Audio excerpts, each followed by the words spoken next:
복은 흘러보내야 가치가 있다. 이런 제목으로 은혜를 나누려고 합니다. 이번 주서부터 마가복음을 같이 강의하려고 그러거든요. 이 마가복음은 마태, 마가, 누가, 요한복음, 사복음서라고 그러는데요. 그 사복음서에서 가장 먼저 쓴 글이 이 마가복음이에요. 이 마가복음의 특징은 사복음서 중에서 가장 짧은 16장으로 되어 있거든요. 근데 그 마가복음에는 마침, 곧 이런 단어를 쓰면서 뭔가 아주 급박하게 전개되어지는 것을 볼 수가 있어요. 이것은 주후 65년서부터 한 70년 사이에 쓰여졌다고 말씀하는데요. 그 마가복음의 주제를 이루는 그 구절을 들라고 하면은 마가복음 10장 45절이에요. 인자가 섬김을 받으려 온 것이 아니라 도리어 섬기려 하고 자기 목숨을 많은 사람의 대속물로 주려 함이라. 이 마가복음 10장 45절에 있는 말씀이 이 마가복음의 전체를 파악할 수 있는 그런 중심 주제라 이렇게 얘기할 수가 있거든요. 즉 마가복음은 하나님의 종으로 선언하고 있어요. 예수 그리스도가 하나님의 종으로 이 땅에 오셨다. 이것을 보여주고 있거든요. 이 마가라는 사람은 요한 마가가 본래 이름이고 그리고 바나바의 생질이었다. 이렇게 얘기를 하거든요. 이 마가복음이 아주 빠르게 하면서 다른 복음서에서는 예수님의 족보도 나오고 어린 시절의 얘기도 나오고 뭐 탄생 얘기도 나오고 이렇게 예수 그리스도에 대한 배경을 얘기하는데 오늘 이 마가복음에서는 그런 배경도 없어요. 바로 하나님의 아들 예수 그리스도의 복음의 시작이라 이렇게 1장 1절에 그렇게 선언하잖아요. 복음의 시작. 복음을 얘기하고 싶었던 거예요. 시급하게 지금 마가복음을 통해서 이 마가가 전하고 싶은 것은 복음이에요. 그 복음이라는 게 뭐냐는 얘기죠. 복음. 오늘 이 성경을 통해서 복음의 의미, 복음의 통로, 복음의 능력 이렇게 세 가지로 말씀드리려고 하는데요. 첫째는 복음이 뭐냐? 이 복음에 대해서 알아야 되거든요. 그 전에 제가 알고 지내던 분이 간암으로 세상을 떠나게 됐어요. 근데 이분이 그 막바지에 이르러서 엄청난 고통을 가지면서 소리 지르고 그리고 세상을 떠났거든요. 그 모습을 보고 참 많은 생각을 했어요. 꽤 오래된 얘기인데요. 왜냐하면은 과연 이분이 예수 믿어서 구원받았을까? 천국 갔을까? 그 생각까지 의심할 정도였어요. 왜냐하면은 우리가 복음으로 새롭게 되어지고 복음을 믿었다고 한다면 죽음을 이겨야 되거든요. 죽음을 이긴다고 한다면 그 죽음 앞에서 어떤 사람들 그럴까요? 너무 아프니까 이렇게 소리 지르지. 근데 그 고통 중에 소리 지르는 거 가지고 구원하고 연결을 시키면 어떻게 되겠냐 이렇게 얘기할 수도 있어요. 근데 고린도전서 15장 55절에서는 바울 사도가 이런 고백을 하거든요. 사망아 너의 승리가 어디 있느냐? 사망아 너의 쏘는 것이 어디 있느냐? 이러면서 사도 바울이 복음을 받아들이고 복음 안에서 하나님을 알았잖아요. 예수 그리스도를 만났잖아요. 그는 난파된 배를 타고 가서 죽음의 위경도 수없이 겪었고 40대 태장 중에 한 대가 가면 그런 태장으로 아주 죽음에 이르도록 매를 또 맞아봤고 뭐 독사에 울려서 위기도 겪었고 그 바울 사도는 죽음이라는 것에서 그렇게 두려워하거나 죽음에 이르렀을 때 마음을 강하게 하고 담대했단 말이에요. 로마서 8장 37절에 보니까 그러나 이 모든 것을 우리를 사랑하는 이로 말미암아 우리가 넉넉히 이겼게 되었다. 이렇게 고백을 해요. 바울 사도의 고백이에요. 바울 사도는 그런 여러 가지 죽음의 위경이 있었고 죽음의 고통이 있었지만은 그 고통을 넘기는데 이겼다는 얘기예요. 그렇게 뭐 죽음에 이르렀을 때 뭐 두려워하고 떨고 막 죽음에 이르렀을 때 막 안절부절 그러지 않고 넉넉히 이겼노라 그렇게 고백을 해요. 이게 복음이에요. 복음을 받아들이는 사람은 그 복음으로 예수 그리스도가 나의 죄를 위하여 십자가에 못 박혔고 그가 죽은 자 가운데 다시 사흘 만에 살아나심으로 나는 죄와 사망에서 건짐을 받았다. 이거를 고백하는 거거든요. 이 세상에 살면서 은금을 하늘 높이 쌓았고 재산을 축적한다 할지라도 그게 성공한 게 아니에요. 무슨 많은 사람들에게 찬사를 받고 많은 사람들에게 박수갈채를 받았다고 해서 그게 성공한 게 아니에요. 명예가 있다고 해서 성공한 것도 아니고요. 죽음으로 말미암아 그 쌓았던 것은 다 물거품처럼 없어지는 것들이에요. 하나, 죽음을 정복한 자가 진정한 성공이거든요. 이 복음이라는 게 성공의 소식을 전하는 거예요. 당시 헬레지는 문화 속에서 이 복음이라는 것은 전쟁터에 사람이 나가잖아요. 남자들이. 그러면은 아내자들과 약자들은 성읍에서 처자에게 기다리는 거예요. 그 기다릴 때에 전쟁터에서 전쟁을 승리하게 되면 한 사람이 다른 길에서 옵니다. 그때 우리가 이겼다! 우리가 이겼다! 소리를 질러요. 이게 복음이에요. 굿뉴스. 여러분, 우리에게 복음이라는 게 뭘까요? 바로 이거예요. 예수께서 우리는 죽을 수밖에 없고 우리는 영원히 멸망받을 수밖에 없고 저주받을 수 없는데 예수 그리스도께서 죽음을 이기시고 저주를 이기시고 심판을 이기시고 이기셨다. 누구든지 이를 받아들이고 이를 믿는 자는 예수와 함께 승리할 수 있다. 정량할 수 있다. 이게 복음이에요. 우리는 히브리서 9장 27절에 한 번 죽는 것은 사람에게 정해진 것이요 그 위에 심판이 있으리라 그러잖아요. 죽음을 피할 길이 없어요. 죽음 이후에 심판도 피할 길이 없고요. 이 죽음의 문제 뭘 가지고 풀 수 있어요? 수없이 많은 사람들이 권세를 가지고 돈을 가지고 능력을 가지고 이 죽음의 문제를 풀어보려고 했지만 죽음의 문제를 풀어볼 수가 없는 거예요. 그런데 하나님께서 그의 아들 예수 그리스도를 보내셨잖아요.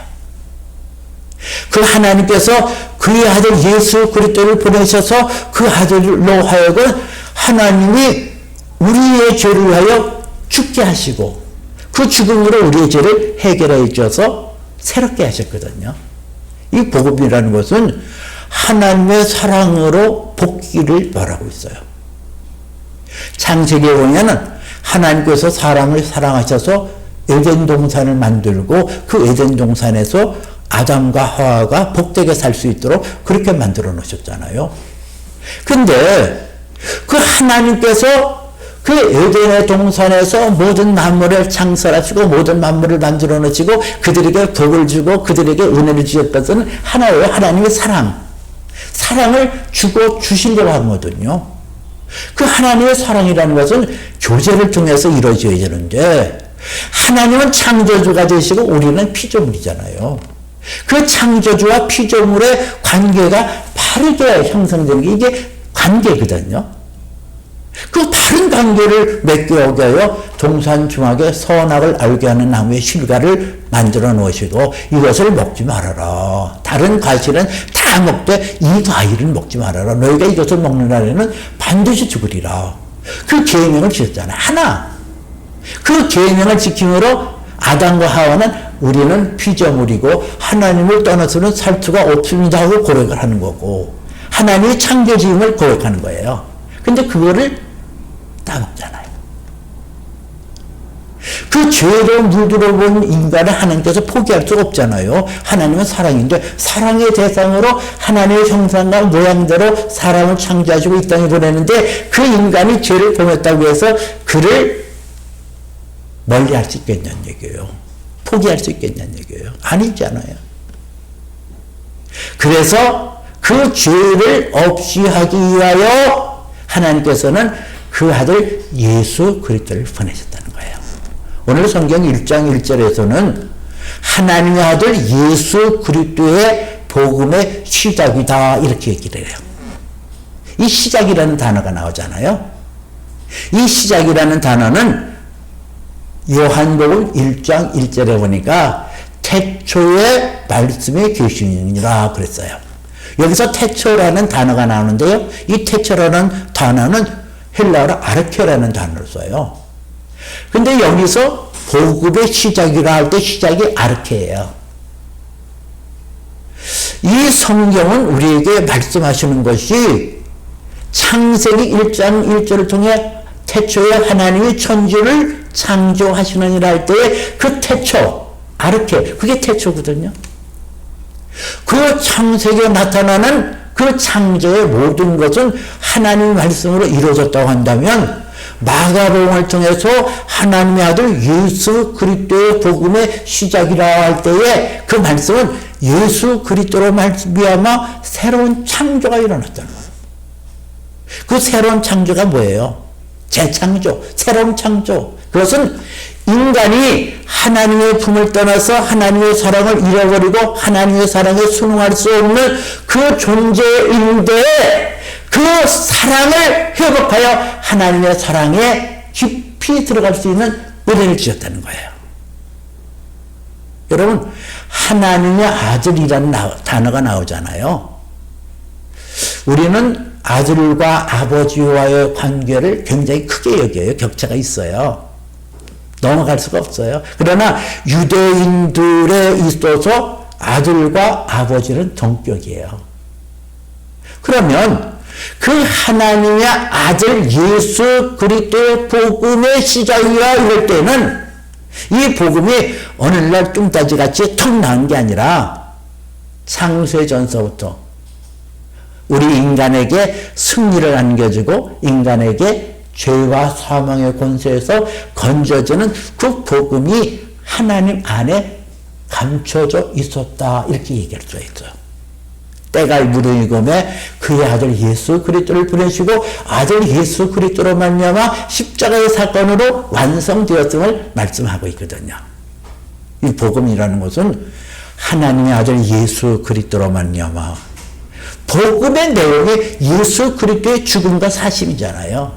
그 예수 그리스도의 죽음과 사심을 통하여 우리가 죄와 사망과 저주에서 벗어나서 하나님의 사랑을 깨닫고 그 사랑 속에 들어갈 수 있고 그 사랑으로 우리가 하나님의 아들 예수 그리스도의 장성한 분량에 이르도록 하는 것, 이게 복음의 의미예요. 두 번째는 복음의 통로예요. 오늘 2절에 이사야의 글에 선지자 이사야의 글에 내가 내 사자를 내 앞에 보내느니 그가 내 길을 준비하리라 그랬잖아요. 여기 보니까 선지자 이사야의 글에 내가 내 사자를 내 앞에 보내리니 그가 내 길을 준비하리라. 이사야라는 선지자, 그 선지자를 통해서 예수 그리스도의 오신 예수 그리스도가 이 땅에 복음으로 오시는 그것을 수없이 많은 선지자와 많은 예언자를 통해서 증언하셨다는 거예요. 왜 하나님께서 그 하나님의 복음을 그 많은 사람들의 통로로 그 복음을 전파하셨을까? 하나님께서 어느 날 그 아들 예수 그리스도를 덜렁 보내셔서 그 아들 예수 그리스도를 만나며 복음을 시작한 것이 아니라 과거 오랜 역사의 흐름 속에 그 흐름 속에서 사람을 통하여 그 예수 그리스도의 복음이 그들에게 임하고 그들에게 나타나고 그들이 흘러서 그것이 예수 그리스도를 통하여 나타났고 그 복음이 우리에게 전파되어졌고 우리로 하여금 그 말씀이 흘러갈 수 있도록 해놨다는 거예요.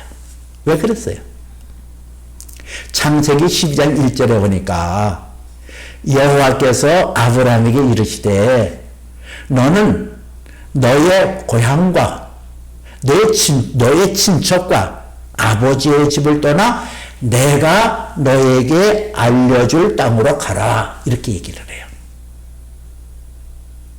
하나님께서 아브라함이 갈대 우르 지역에 있을 때 그를 불러서서 너는 내 고향과 친척과 아버지의 집을 떠나 내가 너에게 보여줄 땅으로 가라. 이랬거든요. 이 보여줄 땅, 이것을 영어 성경에 보니까 The land I will show you 이렇게 나왔더라고요. 이 I will show you, 그것은 어느 순간순간마다 너의 가는 길을 내가 밝게 보여주리라. 이게 믿음이에요. 어디로 가야 될지 몰라요.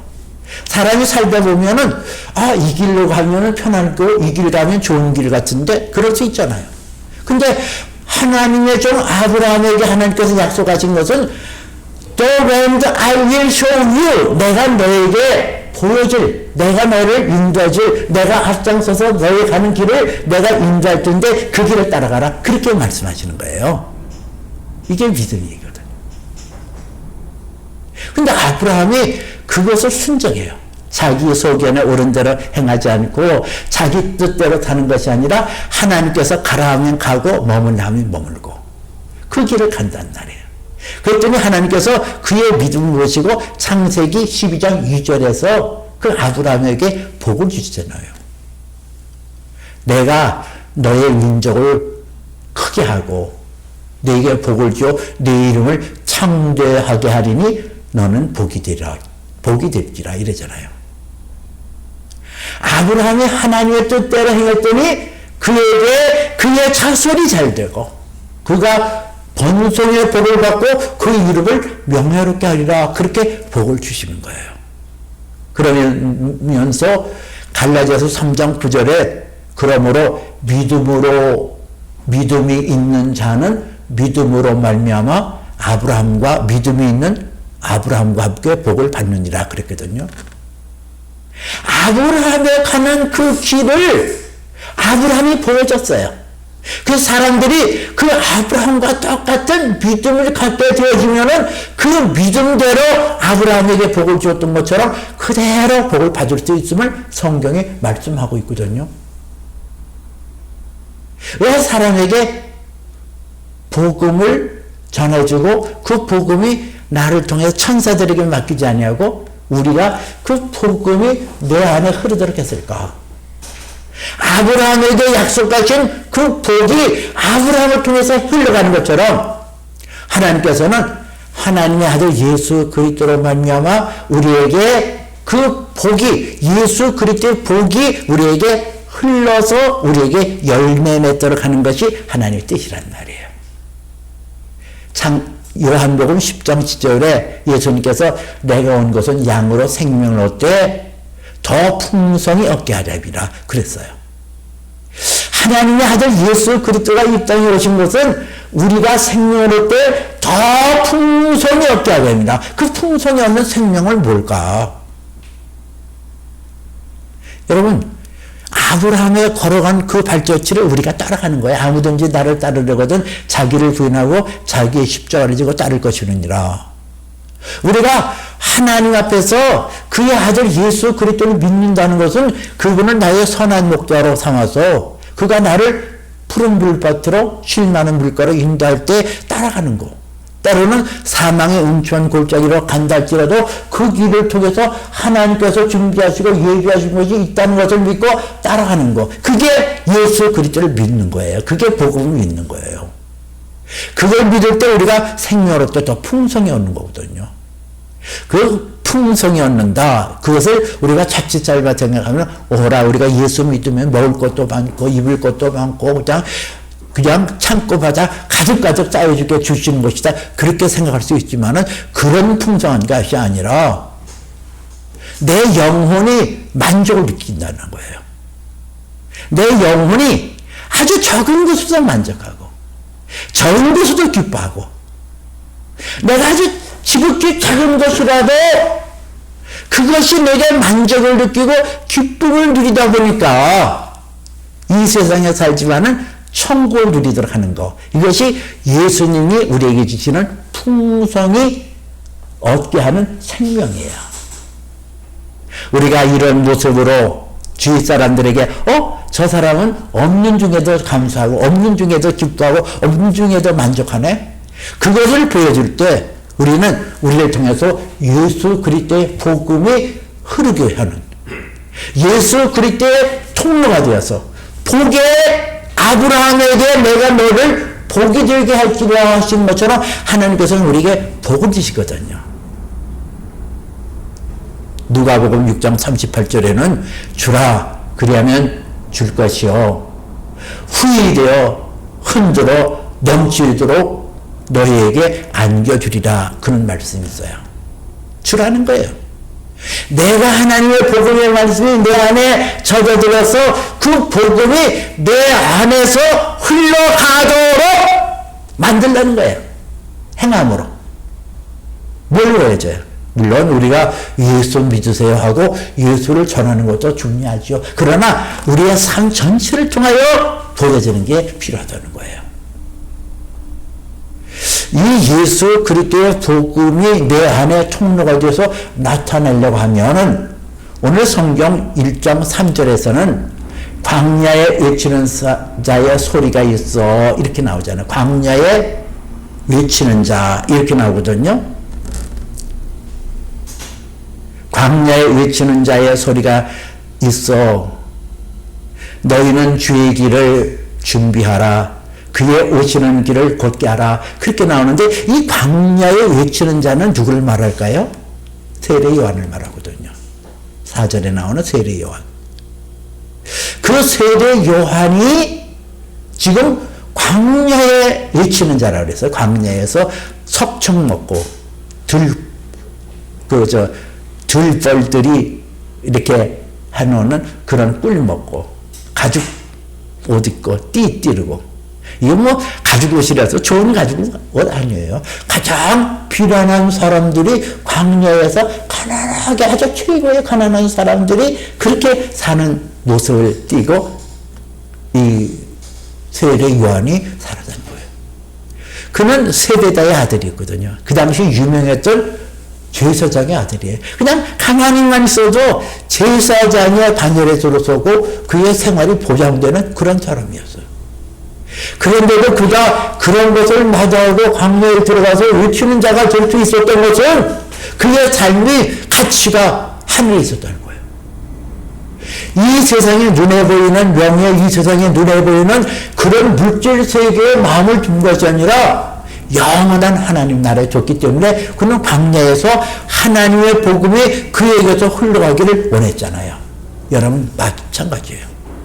저와 여러분들이 예수 그리스도 안에서 하나님의 아들 예수 그리스도의 복이 내 안에 흘러가고 그 복음이 전파되어서 많은 사람을 살리는 그런 역할을 한다고 한다면 예수의 생명이 풍성히 없지 않은 그것과 더불어 내 가치가 하늘에 속한 것으로 하늘의 것을 더 소중히 여기고 현재 것보다도 미래 것을 더 소중히 여기는 그런 자세를 가질 때 우리는 복음의 통로자가 될 수 있어요. 시편 1편 3절에서는 시냇가에 심은 나무가 철을 따라 열매를 맺으며 그 잎사귀가 마르지 않은 것 같으니 그의 행하는 모든 일이 다 형통하리라 그랬잖아요. 여러분 이 땅에서 하나님의 은혜를 누리고 복을 받기를 원하세요? 그렇다면은 내 안에 예수 그리스도의 생명의 복음이 전해졌고 그 복음이 내 안에 있으니 그것이 내 안에서 흐르도록 하라는 거예요. 세 번째는 복음의 능력이에요. 복음의 능력이 뭘까? 오늘 1장 4절 5절에서는 세례 요한의 얘기가 나와요. 세례 요한이 광야에 이르러 죄사함을 받게 하는 회개 세례를 외치니 온 유대와 예루살렘의 사람이 다 나와가서 자기 죄를 자복하고 요단강에서 그에게 세례를 받더라. 그렇게 나와요. 이건 복음의 능력이 뭘까요? 오늘 세례 요한이 정말 보기에는 그냥 수염 막 덥수룩하고 그냥 머리도 막 하고 뭐 이거는 뭐 그지 중에 상그지 같은 사람이었을 거야. 막 보면은 볼품이 없는 사람. 아주 가난한 사람의 모습이었잖아요. 가죽 옷 입고 덥수룩하고. 근데 이 사람이 그 안에 복음이 담겨져 있고 그 복음으로 저들에게 죄의 사함을 받게 하는 회개 세례를 전파하니 그랬어요. 회개의 세례를 전했다 그랬거든요. 여기서 이 세례라는 단어보다 침례라는 단어가 맞거든요. 침례. 이 침례는 원어에 보니까 헬라어는 바티조라는 단어 쓰는데 이것은 물에 잠기다 이 뜻이에요. 물에 담그다 이 뜻이에요.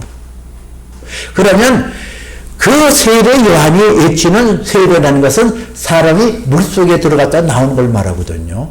물속에 들어가서 죄에 대해서 죽고 하나님의 의에 대해서 다시 살아나는 것을 상징적으로 표현하는 침례 바티조. 그것을 행했다는 거예요. 이 복음의 능력이 뭐예요? 이 복음이 내 안에 들어가면 그 복음이 나의 모습을 깨달아 알게 해요. 수없이 많은 사람들이 많은 역사의 흐름 속에 나를 알려고 그랬거든요. 인간을 알려고 그랬거든요. 그래가지고는 몰라요. 그러나 하나님의 아들 예수 그리스도의 복음이 내 안에 들어가면 내가 죄인이라는 걸 깨달아요. 아, 내가 죄인이로구나. 내 힘으로는 도저히 살 수 없고 나라는 존재는 이 죄로 말미암아 멸망할 수밖에 없고 이 죄로 말미암아 저주받을 수밖에 없고 영원히 파멸의 웅덩이로 떨어질 수밖에 없다라는 사실을 깨닫는 것, 이게 능력이에요. 이게 능력이라니까요. 복음의 능력이라는 것은 내 죄를 깨닫고 내가 이 죄로 말미암아 망할 수밖에 없고 이 죄로 말미암아 나는 죽을 수밖에 없다라는 것을 철실하게 깨닫는 것, 철실하게 와닿는 것, 이게 복음의 능력이에요.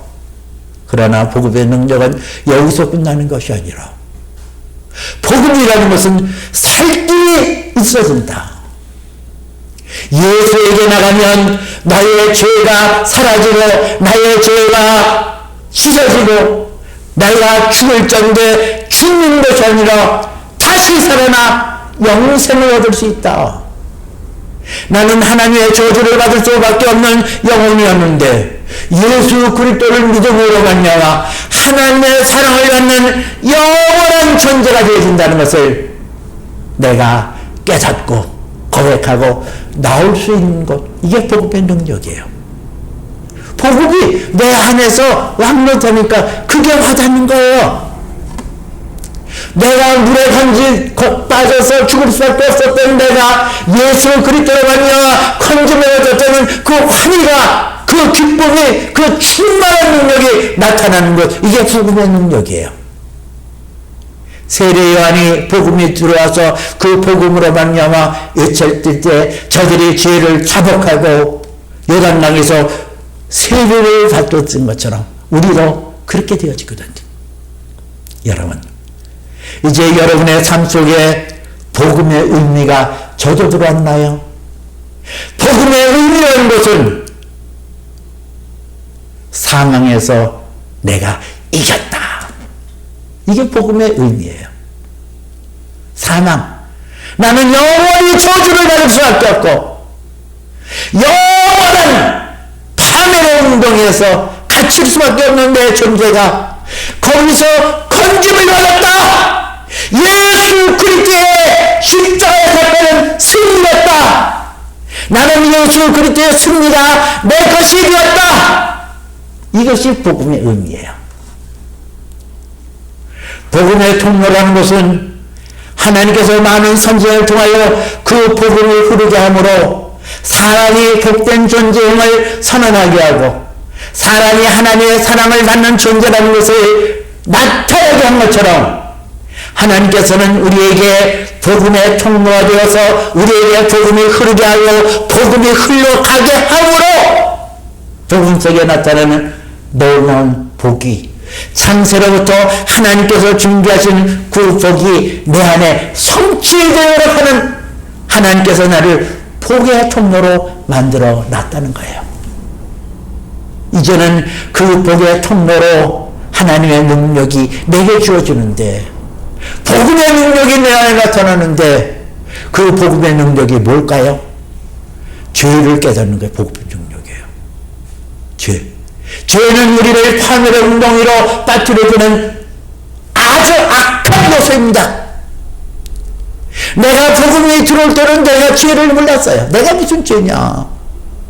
그러나 복음이 내 안에 들어오면 사소한 것이라도 죄를 깨닫고 회개하여 하나님 앞에 나가 다시 한번 그 관계가 새롭게 되어지는 것, 이게 복음의 능력이라니까요. 복음의 능력이라는 것은 예수 그리스도의 죽음이 나의 죽음이요 예수 그리스도의 사심이 나의 사심이라는 것을 내 영혼 속에 그대로 와서 내가 죽어서 살고 예수 그리스도께서 요한복음 14장 6절에 나로 말미암지 않고는 아버지께로 올 자가 없느니라 했습니다. 내가 곧 길이요 진리요 생명이니 나로 말미암지 않고는 아버지께로 올 자가 없느니라. 이 복음의 능력이라는 것은 하나님 아들 예수 그리스도를 발견할 수 있는 거예요.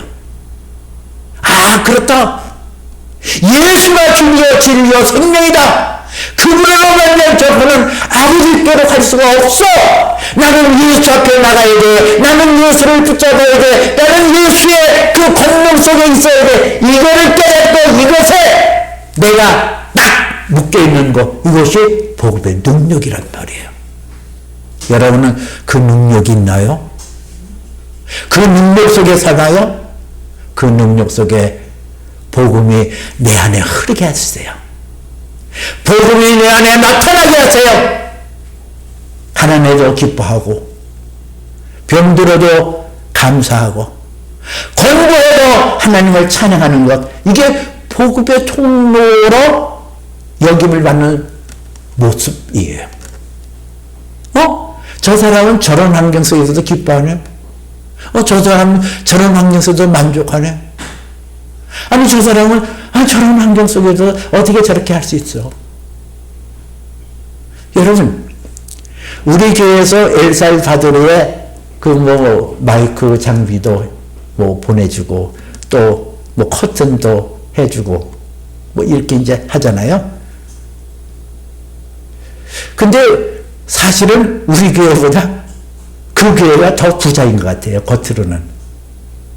그러나 내 안에, 우리들 안에 복음이 내 안에 들어오니까 그 복음 안에서 나는 가난한 자 같으나 부유한 자요, 없는 것 같으나 있는 자요, 무명한 자 같으나 유명한 자가 되었잖아요. 그러니까 줄 수 있는 거예요. 그 복음의 능력 아니에요? 복음의 통로로 세움받는 거 아니에요? 복음의 의미를 깨닫고 행하는 거 아니에요? 여러분들에게 이런 충만한 축복이 날마다 순간마다 있어서 내 안에 복이 흐르도록 하세요. 복이 흘러야 가치가 있는 거예요. 복을 내 안에 저장하면은 하나님의 복이 거기에 머물 수밖에 없어요. 그러나 흘러갈 때 가치가 있고 복되어진다는 사실을 깨닫고 믿음의 굳건히 세움받으시기를 주님의 이름으로 축복해 드립니다. 기도합니다.